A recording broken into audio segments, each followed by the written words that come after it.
Hello everybody, how are you? Is everything all right? Okay. Last class में हम लोगों ने रिफ्रैक्शन ऑफ लाइट पे बेसिक इंट्रोडक्शन लिया था। एक प्लेन सरफेस से रिफ्रैक्शन ऑफ लाइट किस तरह से होता था हम लोग इस पर डिस्कस कर चुके, काफी किए। क्या अब भी किसी को इसमें कोई डाउट है? अगर इसमें कोई डाउट है तो raise hands, otherwise I am going to proceed towards the refraction through a prism। जी, आज का टॉपिक हमारे लिए रिफ्रैक्शन थ्रू ए प्रिज्म है। आप सब लोग देख रहे हैं, एवरीबडी इज लुकिंग इट। तो क्या मैं मानकर चलूं कि किसी के पास कोई डाउट नहीं है? ओके, तो अगर किसी के पास कोई डाउट नहीं है तो फिर हमारे पास कोई वजह नहीं है कि हम रिफ्रैक्शन ऑफ लाइट को थ्रू प्रिज्म स्टार्ट करने में और कोई डिले करें। Refraction of light through A prism किस तरह होता है, ये देखने से पहले ये जाने कि व्हाट इज प्रिज्म। प्रिज्म क्या है? यस, ये है डायग्राम एक प्रिज्म के लिए, और ये है इसका डेफिनेशन जो आपके लिए अंडरस्टैंड करना आसान है। क्या इसमें लिखा गया है? एन ऑप्टिकली ट्रांसपेरेंट ऑब्जेक्ट, एक ऐसा ऑब्जेक्ट जो ऑप्टिकली ट्रांसपेरेंट हो, मींस उससे लाइट पास कर सके। Whose opposite faces are triangular, जिसके अपोजिट फेस क्या है? वो ट्रायंगुलर हैं। और and the lateral faces are rectangular, और उसके लैटरल फेसेस रेक्टेंगुलर हो। एग्जांपल के लिए आप ये समझ सकते हैं, ये कॉपी है, इसके ऐसे फेस कर लिया जाए तो ये एक फेस जो होगा वो रेक्टेंगुलर होगा, और ये फेस जो होगा वो भी रेक्टेंगुलर होगा, और ये जो बॉटम पोर्शन होगा इसको कवर करने के लिए वो भी रेक्टेंगुलर होगा। सिर्फ ये फेस और ये फेस ये ट्रायंगुलर होगा नहीं जी। तो ये फेस और ये फेस अपोजिट फेस हुआ, ये फेस या ये फेस जो होगा कवर करने के लिए वो लैटरल होगा। तो ऐसे ही एक ऑब्जेक्ट जो ट्रांसपेरेंट है ऑप्टिकली, उसको हम लोग प्रिज्म कहते हैं। तो प्रिज्म का ये शेप आप देख लीजिए डायग्राम में जो बनाया गया है। ये फेस जो डार्क लाइन से यहां तक है वो लैटरल फेस का एक फेस है। यहां से ये डॉटेड लाइन से जो बनाया गया है ये वो लैटरल फेस का दूसरा फेस है, और ये फेस जो बॉटम में आप देख रहे हैं वो बेस है, लेकिन वो भी लैटरल फेस कहलाएगा अगर उसको पलट दिया जाएगा। जैसे मैंने कहा कि अगर ये है तो ये फेस लैटरल है, ये भी फेस लैटरल है। अभी इस तरह से होल्ड किए हुए हैं तब ना, अगर इसे इस तरह से होल्ड किया जाए,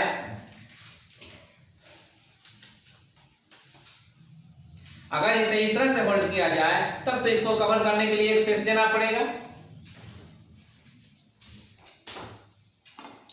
मान लीजिए कि इसको कवर करने के लिए फेस दे दिया गया इस तरह से, तो ये जो फेस आया वो लैटरल हुआ जी। तो इस तरह से ये फेस भी रेक्टेंगुलर है, ये फेस रेक्टेंगुलर है, और जो डॉटेड लाइन से बैक पोर्शन का दिखाया गया है वो भी रेक्टेंगुलर है। मान ली ये फेस और ये फेस जो ट्रायंगुलर दिखाया गया है वो अपोजिट फेस है। तो इस तरह से प्रिज्म को हम लोग जिस तरह से डिफाइन किए उस तरह का डायग्राम ये है। ये अच्छी तरह से समझ में आ रहा है नहीं? यस। तो अब हम इस तरह के प्रिज्म से किस तरह से रे ऑफ लाइट को रिफ्रैक्ट कराएंगे, ये हमें अब इस हेडिंग के अंदर देखना है, डिस्कस करना है। तो यहाँ पर इससे पहले कि हम इस पर डिस्कस करें, एक बता दूं मैं, यहाँ पर ये प्रिज्म हम कंप्लीट यहाँ पर डायग्राम में नहीं लाएंगे। ये कंप्लीट डायग्राम प्रिज्म के लिए हम यहाँ पर नहीं शो करेंगे, हम यहाँ पर सिर्फ इस ट्रायंगुलर फेस को शो करेंगे। तो अब इसमें आपको ये समझ लेना है कि हम इंसिडेंट रे ऑफ लाइट जो लाएंगे वो किस तरफ से लाएंगे। तो ये फेस जो डॉटेड लाइन देख रहे हैं वो ये फेस है जो डॉटेड लाइन का है, उस पर हम इंसिडेंट कराएंगे जी। तो उस पर हम इंसिडेंट कराएंगे तो उसके लिए आपको लगेगा यहाँ से यहाँ आ रहा है इस पर, इंसिडेंट हो रहा है। लेकिन एज्यूम यही करना है कि ये रे ऑफ लाइट जो आ रहा है वो इस पूरे फेस पर आ रहा है। जैसे मान लीजिए कि प्रिज्म का ये लेटरल फेस है, तो लेटरल फेस है तो रे ऑफ लाइट जब आएगा तो इस पर इस तरह से इंसिडेंट करेगा। ओके, और इस फेस पे इंटर करने के बाद, इस फेस से इंटर करने के बाद इसमें ट्रेवल करता हुआ लाइट इस फेस से आउट हो जाएगा, इमर्ज कर जाएगा। ओके, तो हम इमर्जेंस और इंसिडेंस जो दिखलाएंगे वो इस एज से हम इंसिडेंस दिखलाएंगे और इस एज से हम इमर्जेंस दिखलाएंगे, है ना। अब हम लोग रिफ्रैक्शन थ्रू द प्रिज्म पर डिस्कस करें। लुक इट, अब इसे समझ लीजिए। प्रिज्म का ये फेस लैटरल फेस है, ये फेस भी लैटरल फेस है, उसका जो तीसरा लैटरल फेस था वो अब यहाँ पर बेस है। तो इसके अपोजिट ये वर्टेक्स जो है वो एंगल ऑफ प्रिज्म के नाम से जाना जाएगा। अब इस लैटरल फेस पे ये incident ray of light IRL के नाम से यहाँ पर इंसिडेंट कराया जा रहा है। अब यहाँ पर इंसिडेंट करने के बाद अब वो रिफ्रैक्ट होगा, तो रिफ्रैक्शन में अब टुवर्ड्स द नॉर्मल बेंट होगा या away from the normal bent होगा, ये रूल के मुताबिक होगा। और रूल मैंने क्या बताया था, अगर रे ऑफ लाइट एक रेयर मीडियम से डेंसर मीडियम में इंटर कर रहा हो तो वह टुवर्ड्स द नॉर्मल बेंट होगा। तो यहाँ ये जो प्रिज्म के बाहर में मीडियम है, ये मीडियम 1 लिखा हुआ है, वो एयर है, और प्रिज्म का जो भी मटेरियल है वो एयर के कंपैरिजन में डेंसर है। तो ये डेंसर मीडियम हो गया बाहर के रेस्पेक्ट में, मीडियम 1 के रेस्पेक्ट में मीडियम 2 क्या हो गया, डेंसर हो गया। तो अब इस मीडियम में टुवर्ड्स द नॉर्मल बेंड होना चाहिए। तो ये इंसिडेंट रे ऑफ लाइट इस डॉटेड लाइन के अलोंग जाता, लेकिन अब जाएगा नहीं, अब वहां से बेंड कर दिया और ये रिफ्रैक्टेड रे ऑफ लाइट बन करके आगे बढ़ने लगा नॉर्मल के साथ इस R1 एंगल को बनाते हुए। ये R1 एंगल जो होगा एंगल ऑफ रिफ्रैक्शन होगा, ये angle R1 angle of incidence I के लिए ये एंगल ऑफ रिफ्रैक्शन होगा, और इसी एंगल पर ये रिफ्रैक्ट होकर के इस फेस तक पहुंचेगा जो राइट साइड का फेस है, लेटरल फेस। अब वहां से वंस अगेन इसका मीडियम चेंज होने जा रहा है। तो अब वंस अगेन मीडियम अगर चेंज होने जा रहा है तो वंस अगेन इसका रिफ्रैक्शन होगा, बेंडिंग ऑफ लाइट होगा, वो भी अकॉर्डिंग टू रूल ही होगा। लेकिन अब क्या रूल हो कह रहा है कि अब लाइट यहां से इस मीडियम से इस मीडियम में जा रहा है। ये मीडियम कुछ और नहीं बल्कि यही मीडियम है, मीडियम 1, ठीक है। अब मीडियम 1 में है, तो अब मीडियम 1 में जाएगा तो रेयर मीडियम हो गया, तो अब away from the normal bend होगा, रूल के मुताबिक अवे फ्रॉम द नॉर्मल होगा। तो अवे फ्रॉम द नॉर्मल ये जाता है इस डायरेक्शन में, स्ट्रेट इस डायरेक्शन में, लेकिन अब जाएगा नहीं, डिफरेंट मीडियम होने की वजह से रिफ्रैक्ट करेगा, बेंड करेगा। तो इस डायरेक्शन से ये ऐसे बेंड कर गया, तो नॉर्मल से अब अवे हो गया ना, अब नॉर्मल के साथ अब इतना एंगल बनाते हुए अब रिफ्रैक्ट होगा। तो ये इमर्जेंट रे ऑफ लाइट हो गया, ये उसी मीडियम में इमर्ज कर गया, निकल आया, तो ये इमर्जेंट रे ऑफ लाइट हो गया। अब समझे प्रिज्म से होकर के रे ऑफ लाइट का किस तरह से रिफ्रैक्शन हुआ। अब इसमें पहला नाम यहाँ पर ये R1 दिया गया था, जो हमने पहले बता दिया ये एंगल ऑफ रिफ्रैक्शन है। किस एंगल ऑफ इंसिडेंस के लिए, ये angle I angle of incidence है उसके लिए। अब यही रे ऑफ लाइट जो रिफ्रैक्टेड रे ऑफ लाइट है RRL के नाम से, RRL के नाम से, वो अब IRL बन गया किस फेस के लिए, इस फेस के लिए, इंसिडेंट रे ऑफ लाइट। तो अब यहाँ पर जो एंगल ऑफ इंसिडेंस बनेगा, अब यहाँ पर नाम दिया गया है R2। ये एंगल ऑफ रिफ्रैक्शन नहीं है, ये एंगल ऑफ इंसिडेंस है इस फेस के लिए, समझ रहे हैं। तो इस फेस के लिए ये एंगल ऑफ रिफ्रैक्शन नहीं, एंगल ऑफ इंसिडेंस है। तो इस फेस के लिए ये एंगल ऑफ इंसिडेंस है, और इसके लिए कॉरेस्पॉन्डिंग एंगल ऑफ रिफ्रैक्शन कौन होगा। तो अब इस मीडियम में नॉर्मल के साथ जो एंगल बनेगा वो एंगल ऑफ रिफ्रैक्शन होगा। तो इस नॉर्मल के साथ ये रे ऑफ लाइट ये एंगल बना रहा है, कौन, ये रिफ्रैक्टेड रे ऑफ लाइट ये ना है जिसको हम लोग इमर्जेंट रे ऑफ लाइट कह रहे हैं, यस, ये रिफ्रैक्टेड रे ऑफ लाइट है। तो अब इस नॉर्मल के साथ ये जो एंगल बना रहा है यही एंगल ऑफ रिफ्रैक्शन हो गया। चूंकि ये इमर्जेंट रे ऑफ लाइट बना रहा है एंगल, इसलिए एंगल ऑफ इमर्जेंस भी इसी को कहेंगे। तो यहाँ पर ये एंगल ऑफ इमर्जेंस E से डिनोट किया जाएगा, किससे, E से, जैसे ये मैंने कर दिया। तो अब देखिए ये इंसिडेंट रे ऑफ लाइट यहाँ पर इंसिडेंट करता हुआ आगे बढ़ता नहीं बढ़ सका, रिफ्रैक्ट हुआ इस डायरेक्शन में। अब यही रिफ्रैक्टेड रे ऑफ लाइट इस फेस के लिए इंसिडेंट रे ऑफ लाइट का काम किया। तो अब यहाँ से फिर रिफ्रैक्ट होगा और वो अब इस रे ऑफ लाइट में इमर्ज कर गया, तो ये इमर्जेंट रे ऑफ लाइट हो गया। तो अब इस इमर्जेंट रे ऑफ लाइट को ही हम finally refracted ray of light समझेंगे। तो अब इसे बैकवर्ड प्रोड्यूस कीजिए और इसे फॉरवर्ड प्रोड्यूस करने पर यहाँ पर ये दोनों मीट करता हुआ दिख रहा है। तो जब मीट करता हुआ दिख रहा है तो ये पॉइंट पर इन दोनों के बीच में ये एंगल हो गया।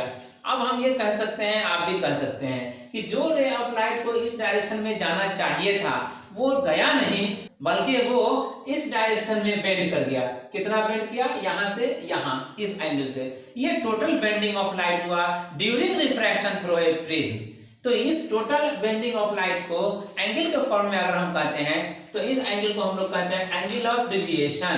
क्या कहेंगे? Angle of deviation. तो अब हम लोग चलते हैं अंडर रिमार्क्स कुछ पॉइंट्स को नोट करने के लिए। Okay, look it.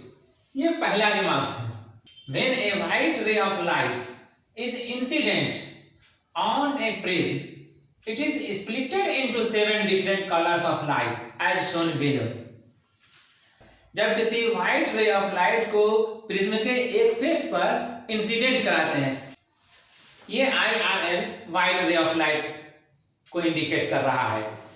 अब यहाँ पर ये इंसिडेंट हुआ, तो अगर ये मीडियम नहीं चेंज करता तब तो इसे इसी डायरेक्शन में जाना था, चाहता भी। मीडियम चेंज कर गया इसलिए अब नहीं जा रहा है। अब क्या हो रहा है? ये कहना है इसका कि जब किसी व्हाइट रे ऑफ लाइट को इंसिडेंट कराते हैं किसी प्रिज्म के ऊपर, जी किसी प्रिज्म के एक फेस पर, तब वो 7 डिफरेंट कलर्स में डिवाइड हो जाता है, स्प्लिट कर जाता है। तो ये आप देख रहे हैं 1 2 3 4 5 6 एंड 7, ये 7 डिफरेंट लाइंस मैंने ड्रा किए हैं 7 डिफरेंट कलर्स को शो करने के लिए। और इसी को अब हम यहाँ पर वंस अगेन रिफ्रैक्ट करा रहे हैं। हर रे ऑफ लाइट इस फेस के लिए अब इंसिडेंट रे ऑफ लाइट बन जाएगा और यहाँ से वंस अगेन इनका रिफ्रैक्शन होगा, जो अब कहा जाएगा कि इमर्ज कर गया, प्रिज्म से इमर्ज कर गया। तो जब पहला रे ऑफ लाइट इमर्ज किया तो वो यहाँ दिखला रहे हैं, दूसरा रे ऑफ लाइट इमर्ज किया वो यहाँ दिखला रहे हैं, तीसरा यहाँ, चौथे, पांचवें, छठे और सातवें को यहाँ दिखला रहे हैं, है ना।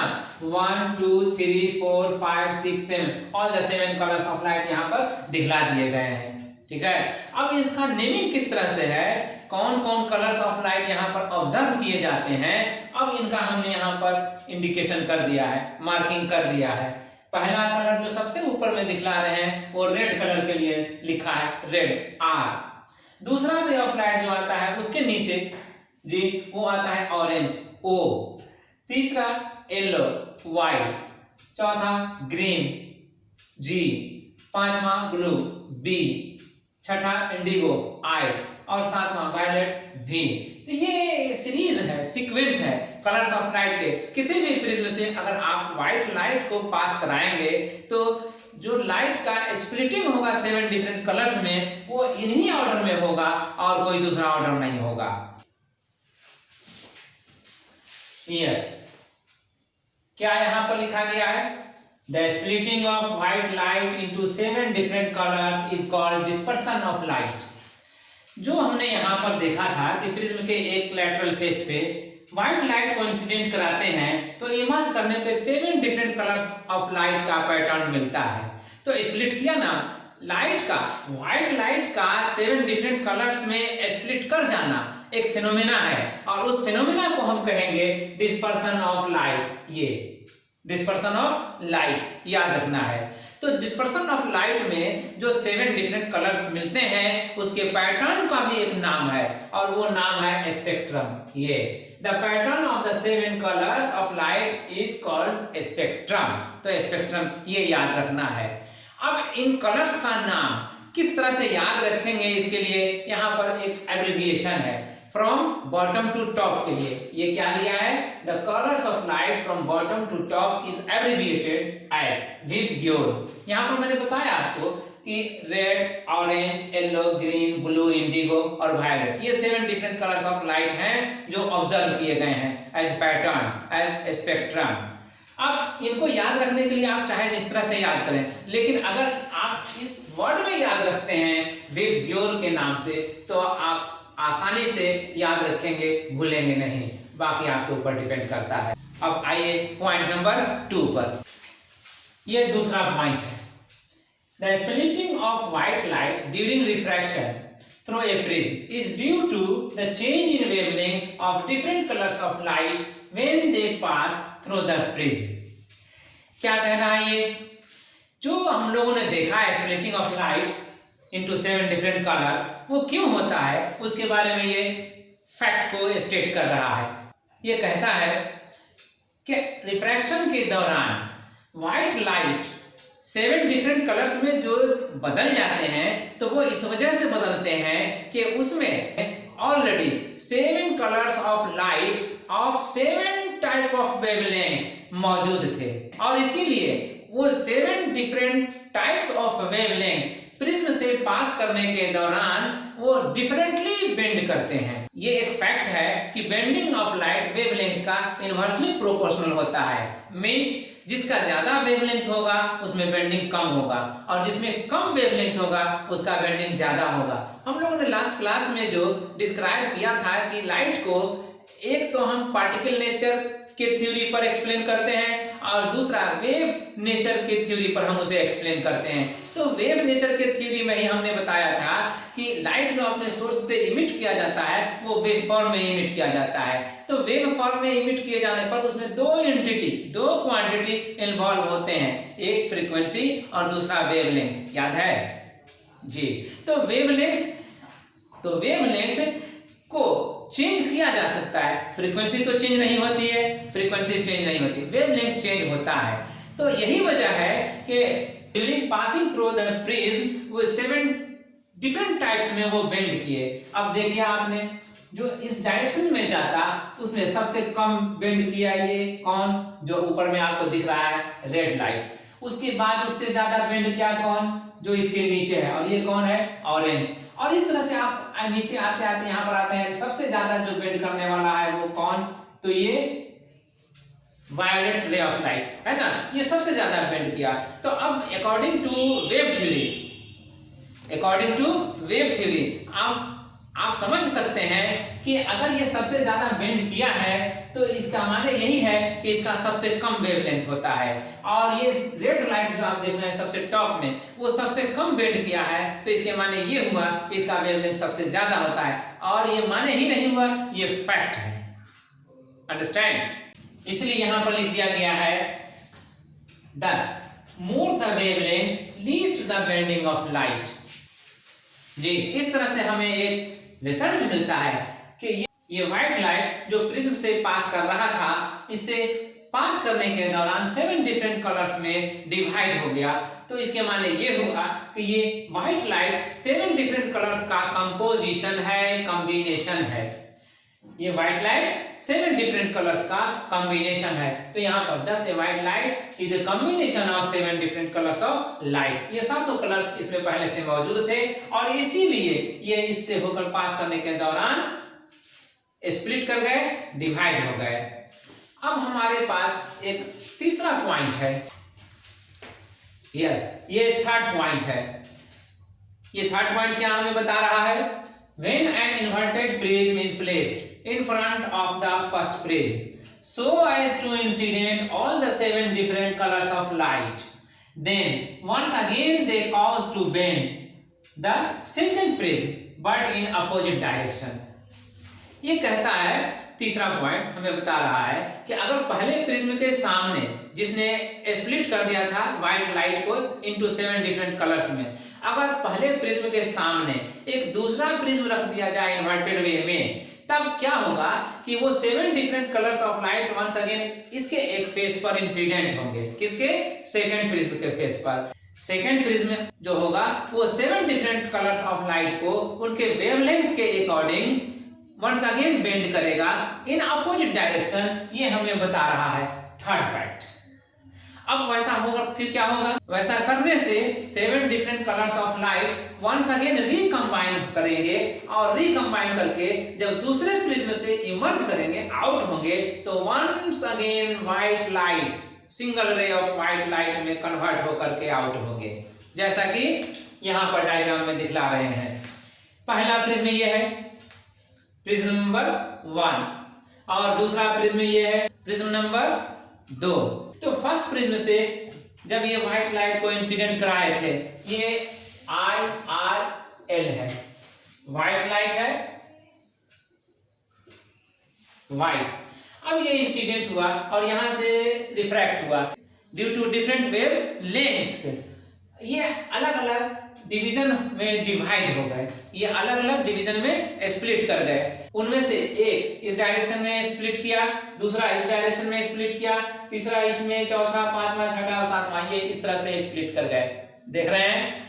अब वंस अगेन जब इमर्ज किए इस प्रिज्म से, फर्स्ट प्रिज्म से, ये 7 डिफरेंट कलर्स ऑफ लाइट, तो इनको फिर वंस अगेन एक बार दूसरे प्रिज्म पर इंसिडेंट कराया जा रहा है। अब दूसरा प्रिज्म जो रखा गया है वो पहले प्रिज्म के रेस्पेक्ट में इन्वर्टेड है। यहाँ आप देख सकते हैं प्रिज्म का वर्टेक्स यहाँ, प्रिज्म का एंगल यहाँ अपवर्ड है, और इस दूसरे प्रिज्म का वर्टेक्स यहाँ जो प्रिज्म का एंगल है वो डाउनवर्ड है। या ये कह सकते हैं कि जो प्रिज्म 1 का बेस डाउनवर्ड है वही प्रिज्म 2 में बेस अपवर्ड है।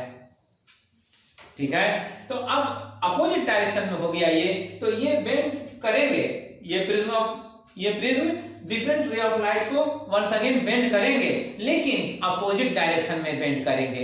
अब अपोजिट डायरेक्शन में बेंड करेंगे तो इनका फिर क्या होगा, इनका अपोजिट डायरेक्शन में बेंड होने पर ये इमर्ज करने वाला रे ऑफ लाइट जो होगा वो emergent ray of light IRL है। तो अब ये 7 कलर्स में नहीं इमर्ज होंगे, अब ये वंस अगेन रिकंबाइन करके एक सिंगल कलर ऑफ लाइट में इमर्ज करेंगे। वैसे ही जैसे यहाँ white colour light single colour light था और ये इंसिडेंट किया था, तो यहाँ पर ये व्हाइट लाइट भी सिंगल ही निकलेगा। अंडरस्टैंड? ये 4th पॉइंट है। क्या स्टेट कर रहे हैं इसमें? If any splitted light is incident on a prism then it is not splitted further by the prism. अगर कोई पर्टिकुलर कलर ऑफ लाइट को एक बार फिर से किसी प्रिज्म पर इंसिडेंट कराया जाए तो अब उस कलर ऑफ लाइट का फर्दर स्प्लिटिंग नहीं होता, यही इसमें फैक्ट है।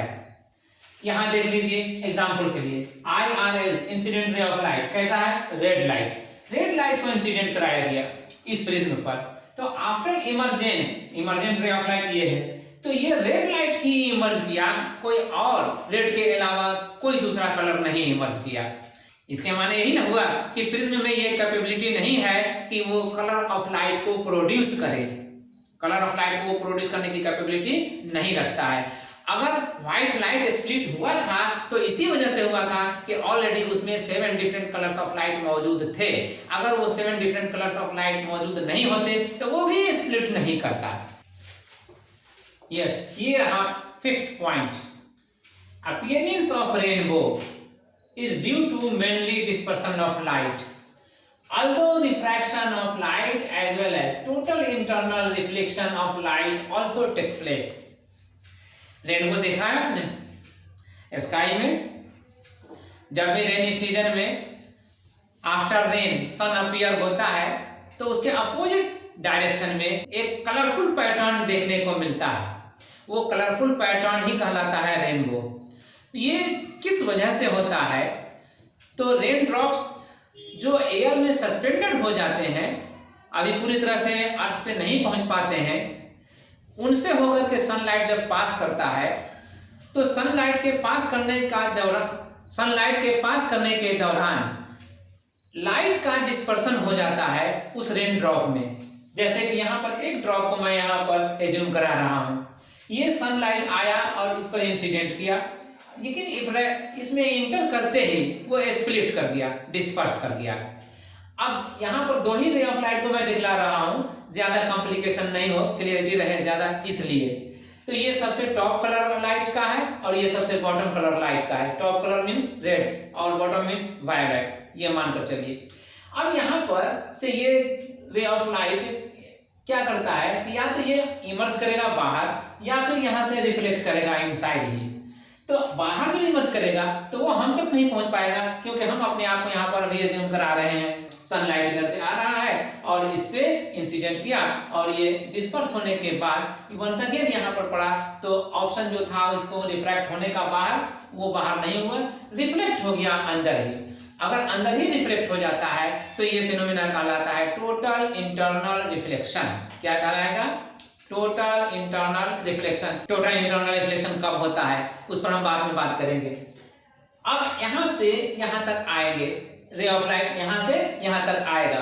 अब रे ऑफ लाइट यहाँ से यहाँ तक आएगा रिफ्लेक्ट होने के बाद, और ये रे ऑफ लाइट भी यहाँ से यहाँ तक आएगा रिफ्लेक्ट होने के बाद। अब इस पर फिर से मीडियम चेंज होने का चांस है, तो मीडियम में चेंज होने पर अब जब ये इमर्ज करेगा तो ये अब इस डायरेक्शन में और ये इस डायरेक्शन में आएगा। अब देख रहे हैं कि ये जो कलर्स ऑफ लाइट थे वो हम तक आते आते अब एक हो रहे हैं, है ना। लेकिन हमें स्काई में ये डिफरेंट कलर्स ऑफ लाइट दिखते हैं। डिफरेंट कलर्स ऑफ लाइट का दिखना ही रेनबो का अपीयरेंस है। ये हम एक रेन ड्रॉप को एज्यूम करा रहे हैं। There are a number of rain drops in the sky. Yes, ये रहा 6 पॉइंट अंडर रिमार्क्स, ये 6 पॉइंट है और हो सकता है यही लास्ट भी हो। क्या है इसमें? When light incidents on gas molecules और dust particles in atmosphere then it bends from the actual path of travelling. जब लाइट ट्रेवल करता रहता है मीडियम में, एटमॉस्फेयर में, तो उसके सामने अगर गैस मॉलिक्यूल्स आ जाए या फिर डस्ट पार्टिकल्स आ जाए तो उस पर इंसिडेंट तो करेगा, लेकिन करने के बाद वो वहां से अपना डायरेक्शन ऑफ ट्रेवलिंग चेंज कर लेगा, उसका डायरेक्शन ऑफ पाथ चेंज कर जाएगा। तो किसी डस्ट पार्टिकल या किसी गैस मॉलिक्यूल्स पर इंसिडेंट करने के बाद अगर वो अपना डायरेक्शन ऑफ मोशन चेंज कर लेता है तो ये कहलाता है स्कैटरिंग ऑफ लाइट। तो this is called scattering of light. इसे स्कैटरिंग ऑफ लाइट कहते हैं, ये याद रखना है। ये कितना बेंड करता है, ये कितना स्कैटर करता है अपने एक्चुअल पाथ से, तो आपके लिए एक रूल है। ये रूल यहाँ पर स्टेट किया जा रहा है। जिस लाइट का वेवलेंथ जितना होगा उसके 4th पावर का इनवर्सली वो बेंड करता है, यही फैक्ट है। The scattering of light is inversely proportional to the 4th power of the wavelength. That is, scattering of light is proportional to 1 by lambda to the power 4. यहाँ lambda ये symbol का नाम है। Lambda को हम लोग use करते हैं वेवलेंथ ऑफ लाइट को शो करने के लिए। ओके, अब आइए यहाँ पर ये समझने के लिए कि वेवलेंथ के हिसाब से हम कैसे इसे हम समझेंगे, रियलाइज करेंगे कौन से वेवलेंथ का लाइट किस तरह से स्कैटर करेगा, ज्यादा या कम। अब हम ये समझते हैं। अभी मैंने जो पैटर्न दिखलाया था डिस्पर्शन ऑफ लाइट के दौरान, उसमें बताया था कि वेवलेंथ ऑफ रेड लाइट सबसे ज्यादा होता है और वायोलेट का वेवलेंथ सबसे कम होता है। तो जिसका वेवलेंथ सबसे कम, इस हिसाब से, इस रूल से उसका स्कैटरिंग सबसे ज्यादा होगा। यस, और उसके बाद जिसका वेवलेंथ सबसे ज्यादा उसका स्कैटरिंग सबसे कम। तो रेड लाइट का वेवलेंथ सबसे ज्यादा, इसका मतलब ये होगा कि स्कैटरिंग ऑफ लाइट रेड के लिए सबसे कम होगा। और वायोलेट का वेवलेंथ सबसे कम, इसका मतलब ये होगा कि उसका स्कैटरिंग ऑफ लाइट सबसे ज्यादा होगा। यहाँ डायग्राम में मैंने इसी को एक्सप्लेन करने की कोशिश किया है। मान लीजिए कि ये वेवलेंथ है, तो ये वेवलेंथ है लाइट का, किसी एक कलर के लाइट का, लाइट 1 मान लीजिए कि है, और ये भी वेवलेंथ है किसी दूसरे लाइट का, तो इसको मान लीजिए कि लाइट 2 है। तो अब आप देख सकते हैं कि जितना लेंथ में ये वेव बना हुआ है उससे कम लेंथ में ही इसमें 2 वेव हैं, है ना। 1 यहां से यहां तक और 2 यहां से यहां तक, 2 वेवलेंथ है। यहाँ 2 वेव को एडजस्ट किया गया है और उसमें भी इससे कम लेंथ में, इतना लेंथ में एक ही वेव है लाइट का, जबकि इसमें उससे भी कम लेंथ में 2 वेव है लाइट का। जब ये वेव लेंथ वाला लाइट यानी कि लाइट 1 एटमॉस्फेयर में ट्रेवल करने के दौरान किसी डस्ट पार्टिकल या गैस मॉलिक्यूल के सामने आ जाता है, या इसके सामने कोई डस्ट पार्टिकल या गैस मॉलिक्यूल आ जाता है, जैसे कि यहाँ पर ये एज्यूम कर लीजिए, तब फिर क्या होगा कि ये यहाँ से अपना एक्चुअल डायरेक्शन ऑफ पाथ को चेंज करेगा। जो ये डायरेक्शन होता है इसका, अब वो नहीं रहेगा, अब वो बेंड कर जाएगा। ठीक है। तो अब जाकर के ये इस तरह से जाने के बजाय अब वो इस डायरेक्शन में जाने की टेंडेंसी रख रहा है। तो मान लीजिए यही अभी है, तो यहाँ से इसका इतना एंगल से बेंड कर गया, डिविएट कर गया, यही इसका बेंडिंग हुआ। स्कैटरिंग इतना ही समझा जाए। दूसरा वेव यहाँ देखिए लाइट 2 के लिए, जब इस वेवलेंथ वाले लाइट के सामने ये डस्ट पार्टिकल या गैस मॉलिक्यूल्स आएगा, तब क्या होगा, वो भी अपना पाथ को चेंज करेगा, डायरेक्शन ऑफ मोशन जो होगा वो भी चेंज हो जाएगा। तो जाने के बाद जो ज्यादा इस तरफ, जो इस डायरेक्शन में ट्रेवल करता, अब वो उस डायरेक्शन में ट्रेवल नहीं करेगा और वो अब यहां से बेंड कर जाएगा इस तरह से, ठीक है।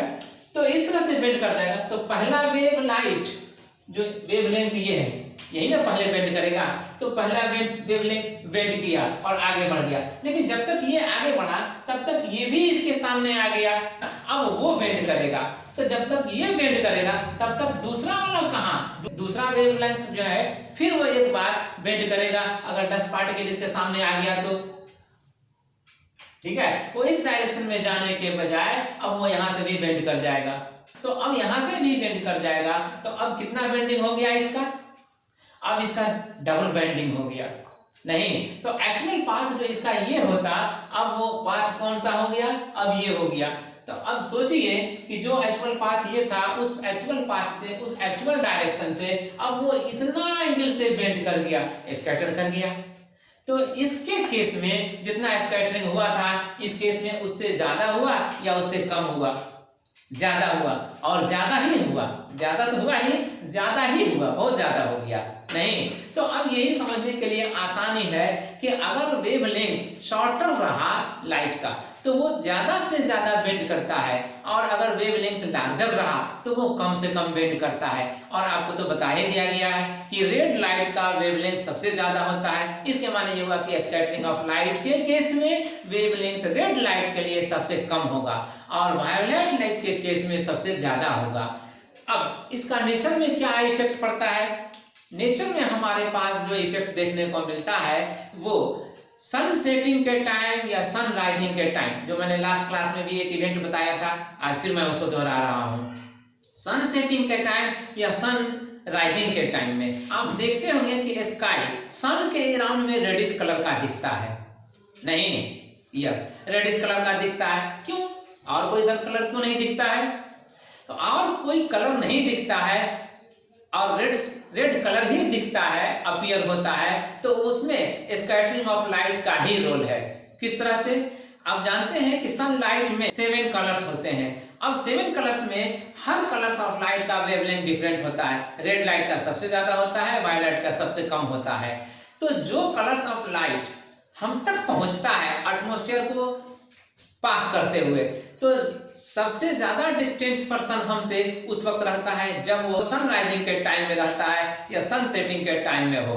तो इतना लॉन्ग डिस्टेंस ट्रेवल करने के दौरान वो ए नंबर ऑफ मीडियम पार्टिकल्स को पास करता हुआ एटमॉस्फेयर का हम तक पहुंचता है। उस दौरान सबसे ज्यादा बेंडिंग अगर होगा तो अदर देन रेड लाइट का ही होगा। रेड लाइट का सबसे कम बेंडिंग होगा।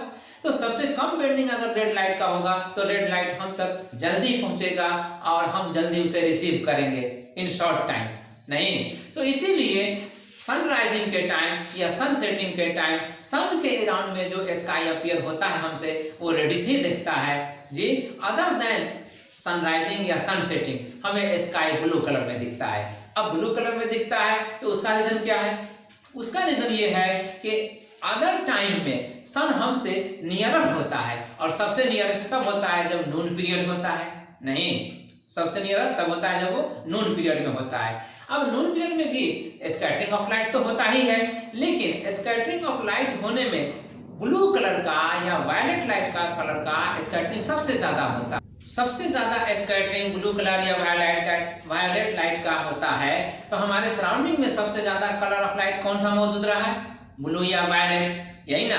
आई के लिए, ह्यूमन आई के लिए, हमारे आपके आई के लिए ब्लू कलर ज्यादा सेंसिटिव है।